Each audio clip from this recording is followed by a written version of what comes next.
Assalamualaikum warahmatullahi wabarakatuh. Bismillah, walhamdulillah, wassalatu wassalamu ala rasulillah, wa ala alihi wa ashabihi wa mawalah, la hawla wa la quwata illa billah, amma ba'du. Sahabat titik bak, dimanapun Anda berada, Alhamdulillah kita berjumpa lagi dalam kajian Al-Hikam menurut perspektif titik bak yang mengusung tema besar Al-Hikam sebagai pintu kulhu atau Al-Hikam sebagai pintu untuk memahami surat Al-Ikhlas. Bismillahirrahmanirrahim. Qul huwallahu ahad, Allahus somad, lam yalid walam yulad walam yakul lahu kufuwan ahad. Kali ini kita masih membahas kalam yang ke-11 atau 12 dari Al-Hikam karya Syekh Ibnu Athaillah As-Sakandari Qadasawwahu sirrahu, yaitu ma nafa'al qalba syai'un mithlu uzlatin yadkhulu biha maidana fikratin. Tidak ada yang lebih bermanfaat bagi hati, bagi kesadaran daripada daripada uzlah melakukan isolasi secara mandiri, yadkhulu biha maidana fikrah, yang dengannya, dengan isolasi mandiri itu, dengan uzlah itu, kita memasuki ruang pemikiran, kita mempertajam pikiran kita memperkaya pikiran kita. Ini bahasan yang ketiga berkaitan dengan kalam tadi. Mudah-mudahan pertemuan berikutnya kita masuk ke kalam hikmah berikutnya. Sahabat titik bak, dimanapun Anda berada, sebenarnya beberapa kemarin malam sudah melakukan siaran untuk berkaitan dengan episode yang ketiga kalam hikmah tadi, tapi setelah mau di-save, sebelum di-save, tiba-tiba mati lampu, gelap gulita, dan siaran nggak bisa direkam, apalagi di-upload. Padahal baru saja membahas yang cukup panjang ya. Dan tapi yang sama sekali tidak ada rasa kecewa, rasa sedih. Kenapa? Karena dalam bahasan itu yang baru saya sampaikan berkaitan dengan cerita Nabi Nuh, cerita Nabi Yunus, yang masuk ke kegelapan di dalam perut ikan. Jadi itu lebih gelap daripada mati lampu. Karena baru saja menyampaikan itu, maka ketika tiba-tiba mati lampu, ya sama sekali tidak ada sedikit pun perasaan negatif. Itu pentingnya kita itu uzlah, pentingnya kita itu dicas, di setrum baterainya. Wadzakir fa inna dzikra tangfaul mu'minin. Maka berilah peringatan, selalu ingatkan, karena peringatan itu penting bagi orang-orang yang sudah beriman.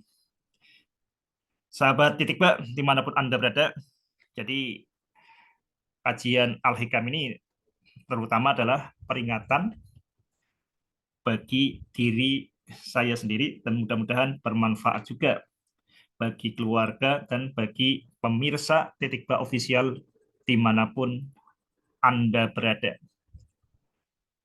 Sahabat titik bak, jadi mari kita mulai dengan ilustrasi sederhana.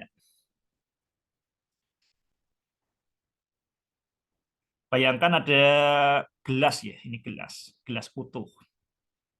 Ini ada gelas. Nah, gelas di atas, kemudian dijatuhkan dari titik A, titik atas, dijatuhkan ke titik B, titik bawah. Apa yang terjadi? Ini gelas ini pecah, berantakan, beling-belingnya jadi pecah. Ini ketika jatuh ke sini, beling-belingnya pecah. Mengapa? Mengapa gelas itu jatuh ke bawah?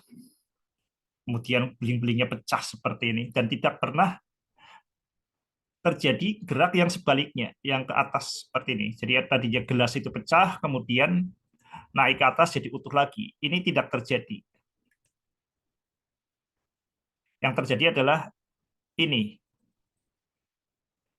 Pertanyaannya, mengapa? Kalau kita lihat di A, ini gelas memiliki energi. Energi itu adalah kemampuan melakukan usaha melakukan perpindahan. Energinya di sini bersifat potensi karena berpotensi untuk melakukan usaha. Terbukti ketika dilepaskan, dia melakukan usaha melakukan perpindahan. Ya, dia melakukan kerja ke bawah. Tapi di sini energi itu tidak berubah. Jadi energi di titik A sama saja dengan energi di titik manapun sepanjang garis ini. Di titik sini sama, energinya tidak pernah berubah. Sampai kemudian menyentuh lantai, pecah, brek, ya, apa tar ya, bunyi pecah. Itu energinya pun tidak berubah, tidak bertambah banyak, tidak bertambah sedikit, tidak bertambah, tidak berkurang. Tapi hanya terjadi perubahan energi. Tadinya energi potensial menjadi energi gerak ke sini sampai kemudian berubah ketika membentur lantai menjadi energi suara, ini suara, dan mungkin energi panas walaupun sangat sedikit. Tapi energi itu nggak pernah berubah. Energi di titik A sama dengan energi di titik B. Kalau begitu, kenapa gelas ini tidak ke atas? Yang tadinya pecah menjadi utuh kembali. Kenapa tidak bergerak ke atas? Padahal kalau kemudian di B, di A kan energinya tetap. Nah, yang kita kenal sebagai hukum ke kekalan energi, jadi bahwa energi itu kekal, energi itu tidak bisa diciptakan ataupun dimusnahkan, jadi energi kekal. Ini tidak bisa menjelaskan kenapa gelas itu tidak secara spontan berubah dari pecahan beling kembali utuh. Ini kemudian para fisikawan membuat konsep yang namanya entropi. Ya, ini kelihatannya keren di sini ya. Ya. Apa maksudnya di sini? Kita bisa dilihat ini kalau gelas yang utuh di sini dengan gelas yang pecah di sini. Ini gelas yang pecah ini lebih kacau balau. Jadi secara spontan proses di alam semesta ini menuju situasi yang lebih kacau, lebih disorder, lebih tidak teratur. Jadi ketidakteraturannya, kekacauan itu meningkat atau bahasa kerennya entropi itu selalu bertambah. Entropi itu selalu bertambah. Jadi menuju kerusakan itu adalah sifat alamiah alam semesta. Kullu man 'alaiha fani wa yabqa wajhu rabbika dzul jalali wal ikram. Jadi kullu man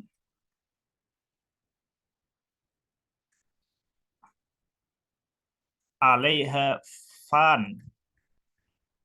Jadi setiap yang ada di atas bumi, yang ada di dalam alam semesta itu akan menuju kerusakan, fana.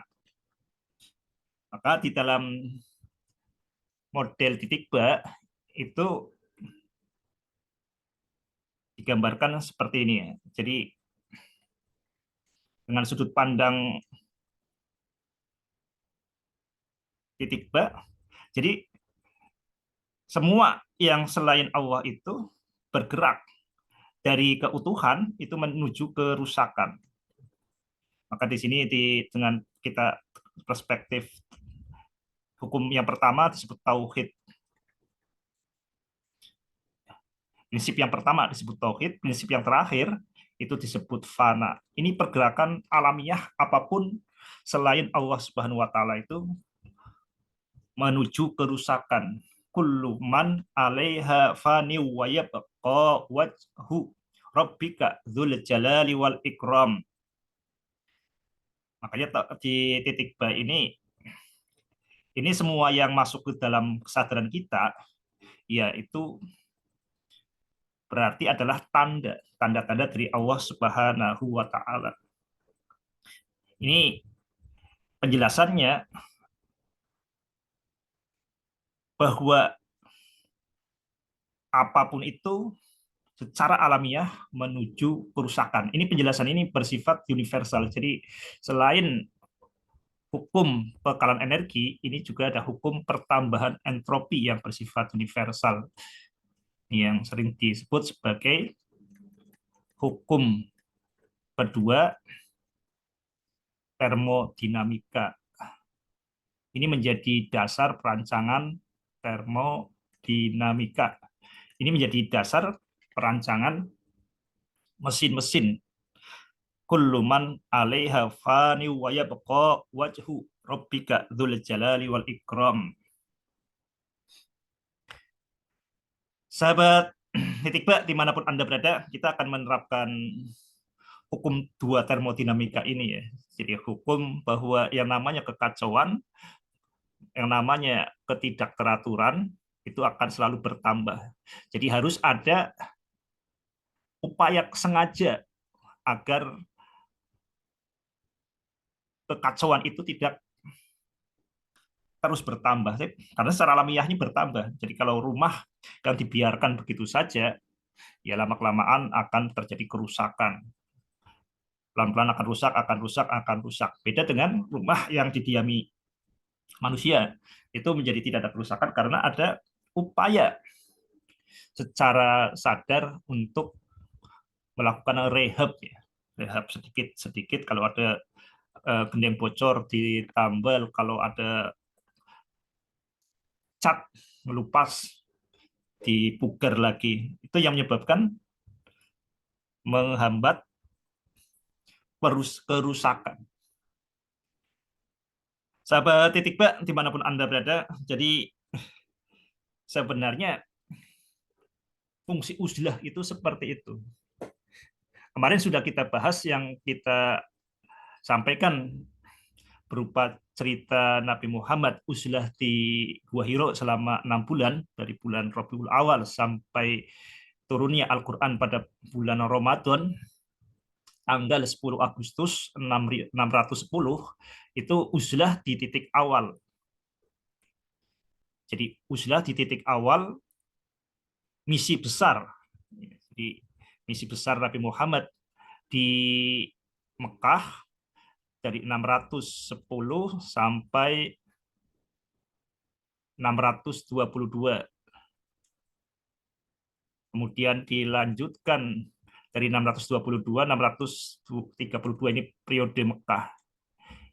Ini uzlah besar di Gua Hiro yang dilakukan oleh Muhammad bin Abdullah selama 6 bulan sehingga kemudian turun wahyu Nabi Muhammad. Kemudian Muhammad diangkat menjadi nabi. Ini uzlah besar, titik awal. Jadi titik awal itu sangat penting. Titik awal itu sangat penting karena menentukan titik-titik berikutnya. Tapi sebenarnya uzlah itu, yaitu kita kembali kepada Allah Subhanahu wa taala, itu tidak hanya di awal saja. Jadi sepanjang titik-titik ini, titik-titik kehidupan siapapun itu perlu selalu uzlah, menyempatkan diri untuk menutup diri dari kebisingan dunia. Dan ini sangat penting. Jadi kita melakukan uzlah terus menerus sepanjang hidup kita. Yang kita maksud disebut sebagai uzlah di sini adalah sekali lagi adalah mengcas. Kita mengisi ulang baterai kesadaran kita. Karena kita hidup ini terus-menerus memberi makna. Jadi kita misalkan kita ketemu orang, kita kan berprasangka. Kita kemudian ada informasi apa, kita berprasangka. Kita mengambil kesimpulan. Ketika kita menghadapi masalah, ya, kita berprasangka, kita mengambil kesimpulan. Itu terus-menerus kita melakukan seperti itu. Kita terus-menerus memberi makna terhadap apa yang kita alami. Jadi ini proses yang tidak pernah terputus. Jadi kita selalu berpikir. Dan yang namanya berpikir itu berarti kan berkaitan dengan masalah. Berpikir itu sendiri itu memunculkan masalah. Jadi kalau nggak mau ada masalah ya jangan berpikir. Tapi justru itu berarti Anda sendiri yang jadi masalahnya. Jadi kalau Anda tidak menyadari masalah, Anda sendiri yang menjadi masalahnya. Nah, proses memberi makna, berpikir terhadap apapun yang kita alami, itu proses yang melelahkan.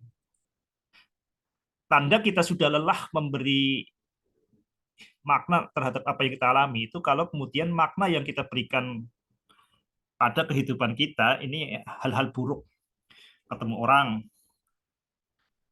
pikirannya, oh ini ya. Kita kemudian ketemu orang lagi, ini kita mendengar nama orang lagi, yang muncul keburukan-keburukan.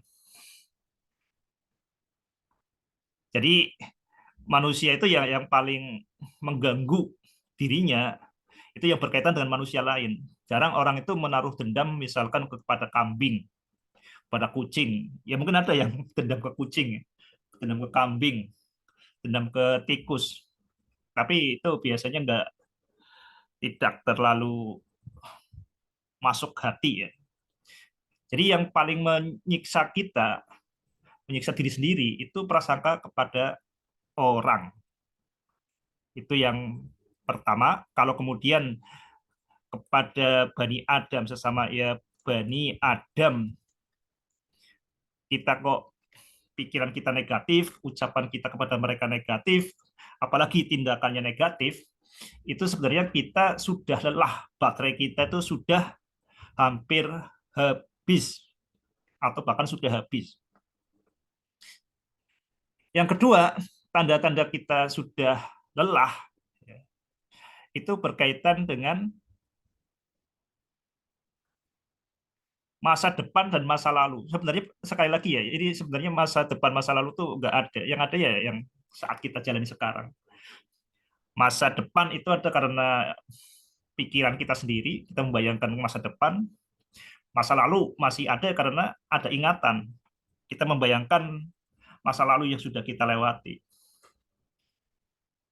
Sama tadi, ketika kita membayangkan orang lain itu, kita sering berprasangka tentang orang lain itu, yang merusak bukan orang lain itu. Yang merusak adalah diri kita sendiri. Termasuk ketika kita sedih masa lalu, ketika mengingat masa lalu, terjadi penyesalan, sedih, dan kemudian kita takut, cemas menghadapi masa depan, yaitu hanya pikiran kita sendiri. Jadi ini dua hal yang sering menunjukkan bahwa kita tuh lelah, yaitu pertama berkaitan ketika kita memunculkan nama seseorang masuk ke benak kita, yang muncul adalah hal negatif, hal buruk. Berkaitan dengan Bani Adam. Yang kedua berkaitan dengan waktu. Al-Asr. Ini berkaitan dengan masa lalu, yang terjadi adalah kita sedih, yahzanun, Berkaitan dengan masa depan yang terjadi adalah takut. Di sini hus, ya, husun itu sedih, dan ini adalah khaufun. Ini ketika dua hal ini ya, kriteria kita sudah lelah ya. Ini kita bisa lihat kita itu sudah lelah tuh di sini. Maka kita harus secara sadar, makanya kita pentingnya ada ini ya, ada indikator, ada penunjuk. Misalkan kalau kalau di motor, di sepeda motor atau di mobil itu kan ada yang namanya ada empty, ada full, ada petunjuk gitu ya, ada di sini ada jarumnya, ini di sini empty, di sini full ya, kalau nggak salah seperti itu ya. Ini kalau sudah mulai merah di sini, ini berarti kita sudah lelah, sudah kehabisan, maka perlu segera diisi lagi supaya yang tadinya lelah menjadi lillah. Itu makanya pentingnya kita itu uzlah. Kita menutup dari kebisingan dunia di sini, kebisingan di afak ini, kita bergerak ke dalam diri kita sendiri supaya yang tadinya lelah menjadi lillah. Kita terhubung dengan nama Allah Subhanahu wa taala. Jadi kita menguatkan Bismillahirrahmanirrahim kita.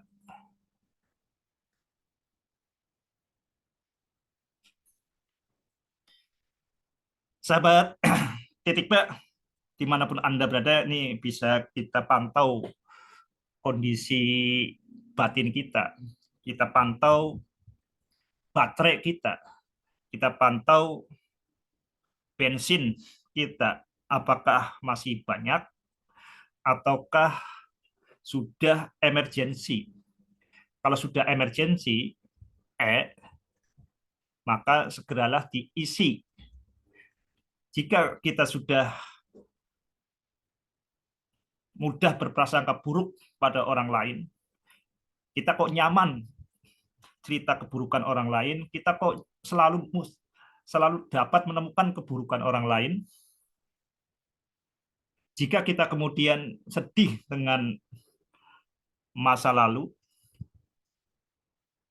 jika kita kemudian takut menghadapi masa depan, ini tanda kesadaran kita itu lelah. Maka segeralah kita untuk uzlah. Uzlah ada dua yang kita perlu waktu khusus. Uzlahnya bisa berupa tidur dan bisa berupa sholat. Jadi kita sholat itu tuh mengecas baterai kita, dan juga sebenarnya tidur pun seperti itu, mengecas energi kita. Selama ini kita menganggap yang namanya tidur hanya mengecas energi biologis. Sebenarnya tidak seperti itu. Jadi yang namanya tidur itu kita sudah bahas kemarin, ini adalah simulasi kematian, dan yang namanya kematian ini adalah puncak pengalaman spiritual. Jadi ini yang perlu kita sadari, kita perlu memasang indikator kesadaran kita. Sahabat titik Pak, dimanapun Anda berada, dari bahasan itu, maka kita tahu bahwa yang namanya uzlah itu bukan kita menghindari kenyataan. Yang namanya uzlah itu bukan karena kita tidak suka dengan kenyataan, kita mau lari dari kenyataan, apalagi lari dari tanggung jawab. Justru yang namanya uzlah itu supaya kita lebih antusias, lebih peka, lebih segar menghadapi kenyataan. Jadi kita lebih semangat untuk menyapa terbitnya matahari. Kita lebih semangat untuk menyapa orang yang kita jumpai. Kita lebih berani, lebih antusias, lebih bergembira menghadapi kenyataan apapun yang kita hadapi. Karena semua itu didatangkan oleh Allah Subhanahu wa taala. Jangan sampai kita itu kemudian uzlah itu justru karena kita lari dari tanggung jawab. Di sini di Al-Quran ada kisah yang sangat menarik untuk bisa memahami maksud jangan sampai kita itu uzlah lari dari tanggung jawab. Cerita yang terbaik ini adalah satu di antara cerita Nabi Yunus. Wadhannuni Wadhannuni idzahaba mughadiban fadhanna allan naqdira fanada fil dhulumati alla ilaha illa anta subhanaka inni kuntu minadz zalimin. Wadhannuni dan Zunnun. Wadhannuni dan Zunnun yaitu gelar dari Nabi Yunus. Wadhannuni idzahaba ketika pergi, idzaba mughadiban dengan kondisi marah. Jadi kondisi hudub, mughadiban kondisi marah. Wadhannuni idzaba mughadiban Wadhannuni idzaba mughadiban fadhanna allan naqdira. Fadhanna mereka Nabi Yunus, dia Nabi Yunus, fadhanna allan naqdira, berprasangka bahwa kami tidak akan menyulitkan Nabi Yunus dengan perilaku melarikan diri dari umatnya. Wadhannuni idzaba mughadiban fadhanna allan naqdira fanada fidz zulumati alla ilaha illa anta subhanaka inni kuntu minadz zalimin. Ya. Kita fokus di serat penggalan yang pertama saja di sini. Jadi Nabi Yunus meninggalkan kaumnya, jadi meninggalkan umatnya itu dalam kondisi mughadiban, kondisi marah. Di surat ini, surat Nabi Yunus ini surat Taubah kalau nggak salah ya. Surat Wadhannuni idzaba mughadiban. Di surat As-Saffat di surat 37 dijelaskan wa inna yunusa laminal mursalin idh abaqo ilal fulkil mashhun. Jadi di surat As-Saffat dijelaskan idh abaqo. Abaqo itu lari dari tanggung jawab. Jadi idzhaba mughadiban dijelaskan di tempat lain di sini adalah idh abaqo.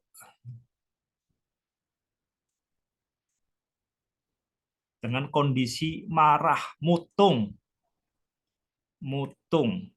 idh abaqo.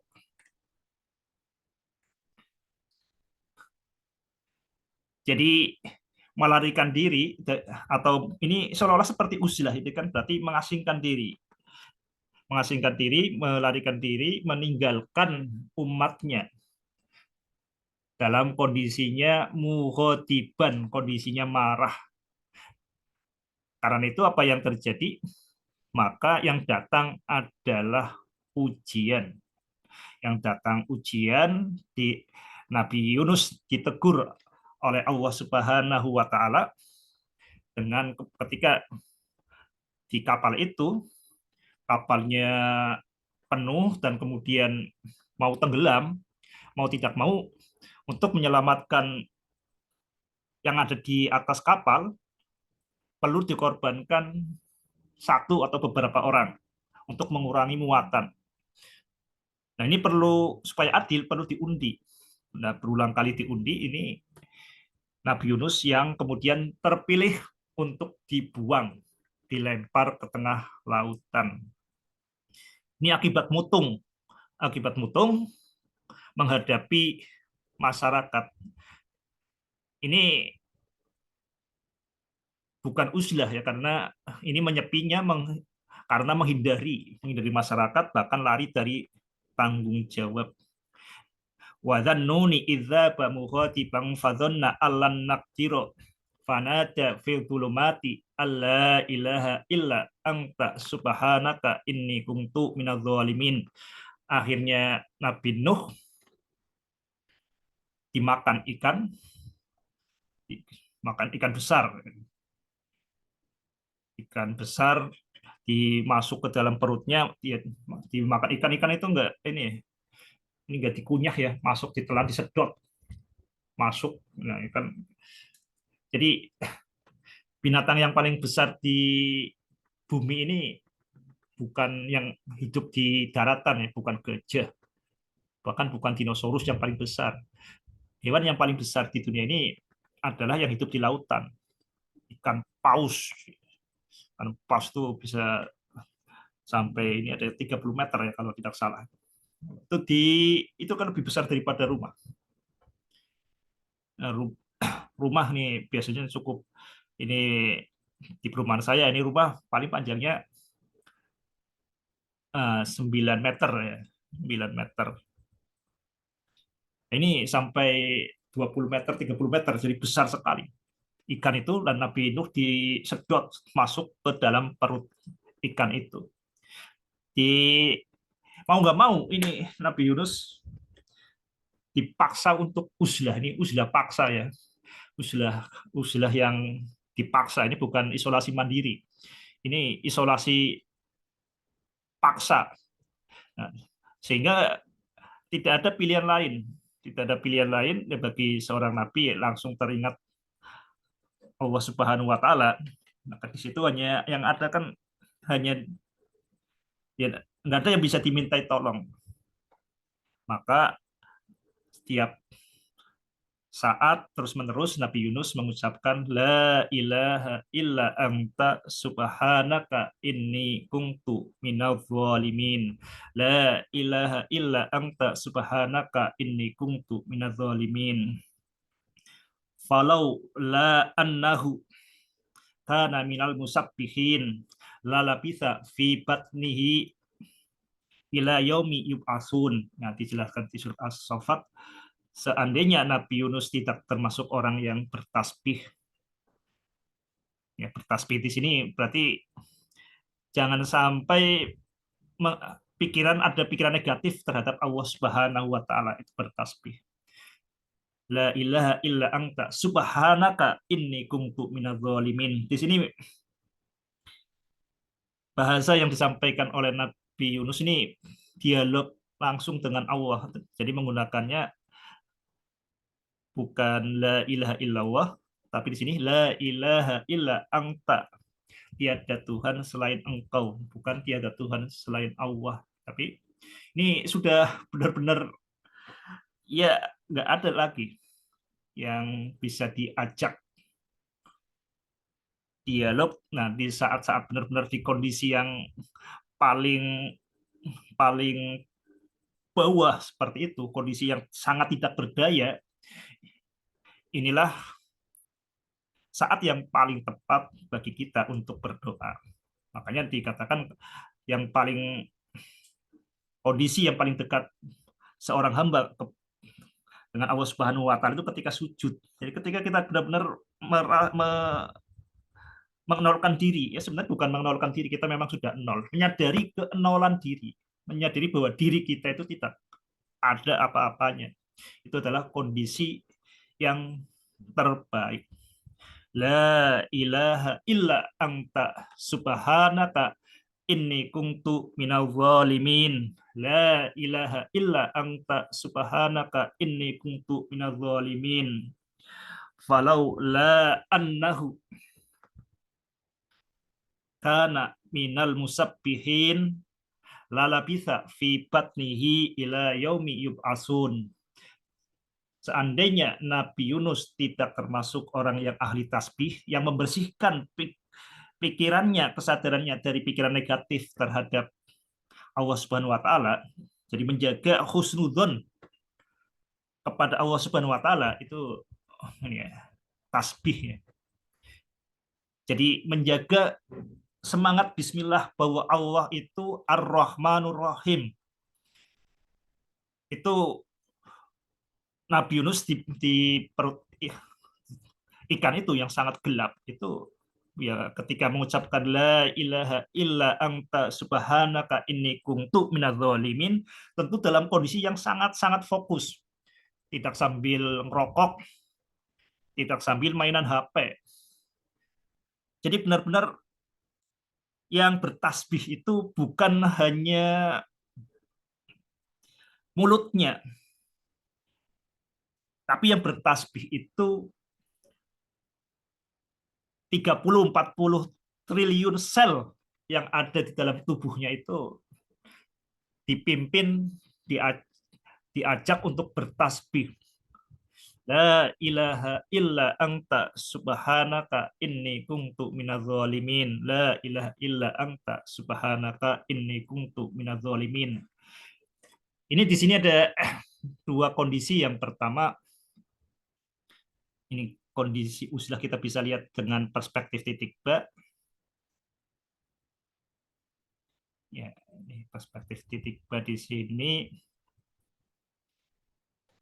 Yang pertama, Nabi Yunus itu kalau secara lahiriah itu Nabi Yunus masuk ke dalam kegelapan perut ikan.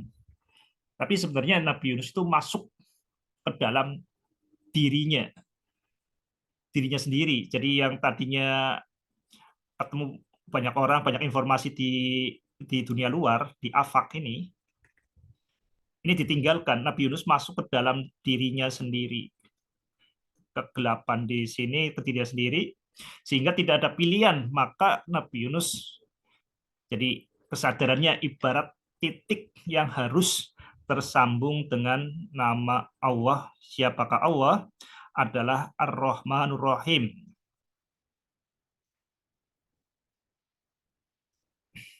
Jadi Bismillahirrahmanirrahim. La ilaha illa anta subhanaka inni kuntu minadz-dzalimin. La ilaha illa anta subhanaka inni kuntu minadz-dzalimin. Nabi Yunus mengaku dirinya bukan apa-apa. Nabi Yunus mengaku dirinya sebagai inni kuntu minadz-dzalimin. Sesungguhnya aku ini adalah seorang yang zalim. Inni kuntu minadz-dzalimin. Ini sesungguhnya aku kuntu inni kuntu minadz-dzalimin. Minadz-dzalimin. Jadi ini pengakuan Nabi Yunus, inni kuntu minadz-dzalimin. Nah, kemudian dengan pengakuan yang tulus seperti itu, maka Allah menganggapnya sebagai innahu kana minal musabbihin. Sesungguhnya Nabi Yunus ini termasuk orang yang menjaga prasangkanya, orang yang bertasbih, innahu kana minal musabbihin. Sahabat titik ba, dimanapun Anda berada, ini Nabi Yunus itu masuk ke dalam kegelapan perut ikan nun, ya ada yang mengatakan namanya ikan nun. Di tempat itu yang sangat gelap itu, ini benar-benar kondisi yang tepat untuk uzlah, tempat yang untuk zikirnya itu benar-benar getarannya beda. La ilaha illa anta subhanaka inni kuntu minadz-dzalimin. Tentu kita tidak perlu dimakan ikan untuk bisa berzikir seperti Nabi Yunus. Nabi Yunus karena pengalamannya ini dicatat di Al-Quran, diabadikan dalam doanya.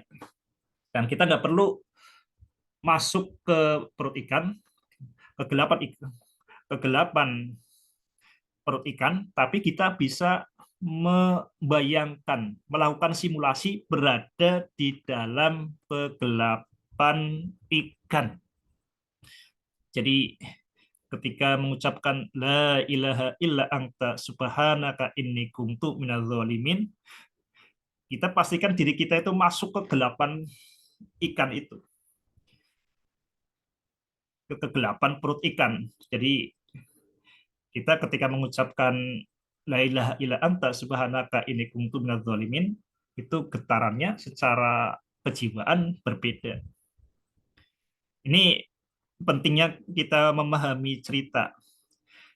Jadi tentu yang kita ucapkan la ilaha illa anta subhanaka inni kuntu minadz-dzalimin ini tidak akan sampai segetarannya tidak seperti Nabi Yunus, karena Nabi Yunus itu mengalami sendiri di dalam perut ikan, tapi kita bisa melakukan simulasi. Jadi manusia itu tidak harus mengalami pengalaman sendiri. Jadi pengalaman orang lain pun bisa kita gunakan untuk memperbaiki diri. Jadi ada istilah pengalaman adalah guru yang terbaik. Iya betul, tapi hanya orang bodoh yang hanya belajar dari pengalamannya sendiri. Kita dengan berpikir, kita bisa menggunakan kesalahan orang lain untuk memperbaiki kesalahan diri kita sendiri. Di sini Nabi Yunus ditegur karena lari dari tanggung jawab, dan kita bisa belajar dari kesalahan tanda petik ya. Jadi yang dilakukan oleh Nabi Yunus supaya kita jangan sampai uzlah itu alasannya untuk lari dari manusia. Sahabat titik bak, dimanapun Anda berada, ada kisah serupa berkaitan dengan uzlah yang dipaksa seperti ini ya. Jadi kalau uzlah yang lari dari tanggung jawab, lari dari manusia, ini yang lebih ringan kesalahannya. Kesalahan ini tanda petik karena ini kita sering ini ya, sering rancu. Jadi eh, kata kesalahan itu ada yang menganggap ada kesalahan dosa, ada yang kesalahan ini yang enggak. Kata kesalahan ini mungkin perlu di ini ya. Jadi kalau di matematika kesalahan itu kan bukan dosa, akan bagus. Jadi ada kesalahan yang bagus, ada kesalahan yang bagus, ada kesalahan yang berdosa ini. Ya. Dan ini kesalahan itu ada spektrumnya ya, jadi yang jahat, yang sengaja dan sebagainya. Jadi kesalahan ada yang bagus, ada yang jelek di sini. Dan kesalahan yang tanda kutip yang dilakukan oleh Nabi itu adalah untuk pelajaran bagi kita. Karena manusia secara alamiah belajar dari pengalaman. Dan beda dengan binatang yang belajar dari pengalamannya sendiri, manusia itu belajar juga dari pengalaman orang lain. Tentu pengalaman yang paling baik yang seharusnya membentuk pola pikir kita adalah pengalaman dari kisah-kisah para nabi, khususnya tentu kisah dari Nabi Muhammad Shallallahu Alaihi Wasallam. Kembali ke kisah Nabi Musa, ini sangat serupa dengan Nabi Yunus. Tadi Nabi Yunus itu bawa emosi, kemudian melakukan uzlah, mutung, akhirnya ditelan oleh ikan nun. Ini akan sangat serupa ya antara kisah Nabi Musa dengan Nabi Yunus. Ini berkaitan dengan tema uzlah ini ya. Yang pertama tadi Nabi Yunus itu menjauhi manusia dalam kondisi marah. Idzhaba mughadiban. Jadi pergi dalam kondisi marah atau pergi dalam rangka lari dari tanggung jawab. Idz abaqo ilal fulkil mashhun. Nabi Yunus pergi lari menuju perahu yang penuh muatan. Jadi ini pergi dalam kondisi kebawa emosi. Jadi idzhaba mughadiban.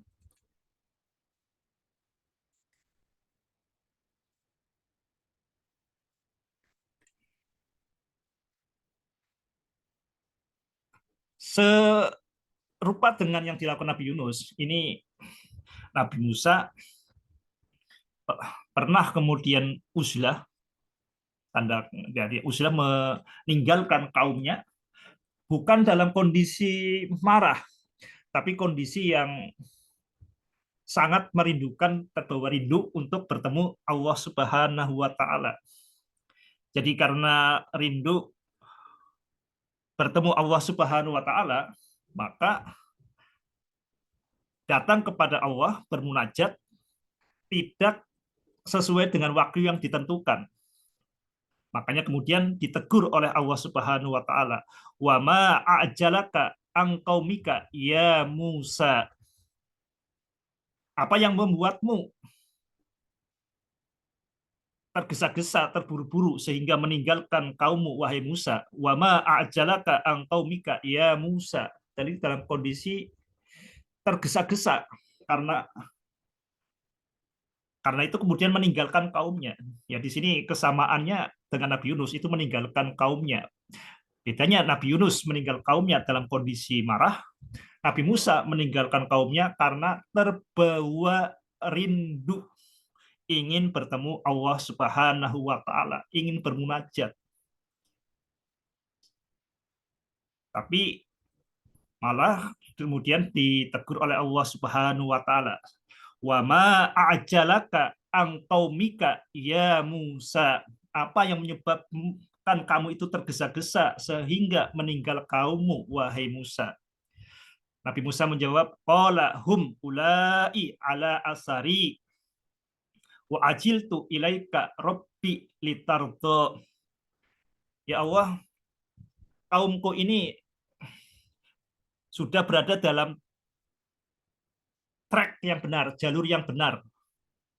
Hum ulai ala asari. Mereka itu sudah berada dalam jejak saya. Sudah berada dalam jalur yang saya buat. Wa ajiltu ilaika, wa ajiltu ilaika. Dan saya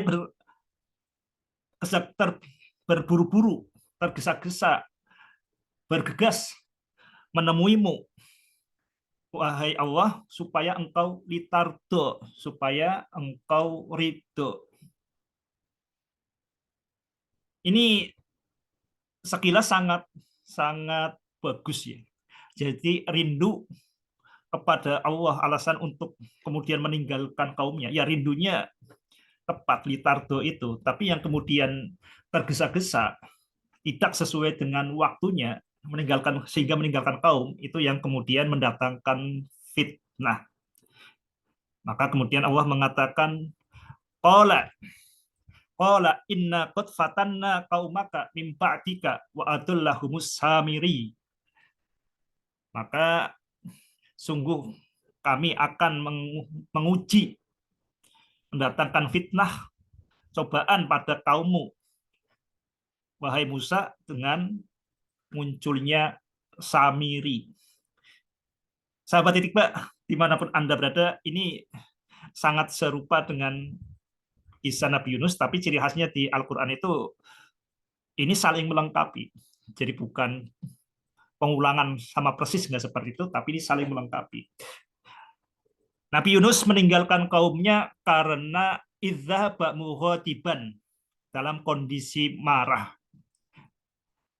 Nabi Musa bergegas, tergesa-gesa, bermunajat, uzlah karena ingin, alasannya adalah litardo, supaya engkau ridho ya Allah.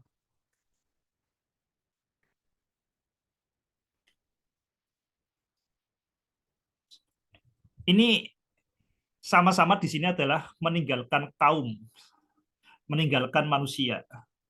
Walaupun alasannya tadi ini ingin mendapatkan keridhaan, satunya dalam kondisi marah. Jadi Nabi Yunus ini didorong oleh kemarahan, kekecewaan pada kaumnya. Nabi Musa ini ditarik oleh kerinduannya kepada Allah Subhanahu wa taala.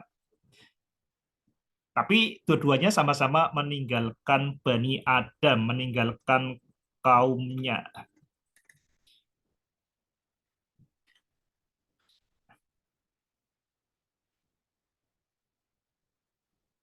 Yang kedua yang kita bisa pelajari di sini, ini sama-sama berkaitan dengan waktunya. Nabi Yunus ini pun belum waktunya. Belum waktunya, kemudian pergi. Ini timingnya nggak tepat. Ketika umat dalam kondisi tersesat, ini kan butuh bimbingan, bukan kemudian yang diberikan adalah kekecewaan, keputusasaan. Ini juga yang dilakukan Nabi Musa ketika masih galau, ditinggalkan. Jadi belum matang, ditinggalkan. Makanya datanglah fitnah, datanglah ujian. Jadi Nabi Yunus itu yang mendapatkan ujiannya, dirinya sendiri dimakan oleh ikan, jadi dimakan oleh hut, ikan, sehingga dirinya dalam kondisi gelap, gelap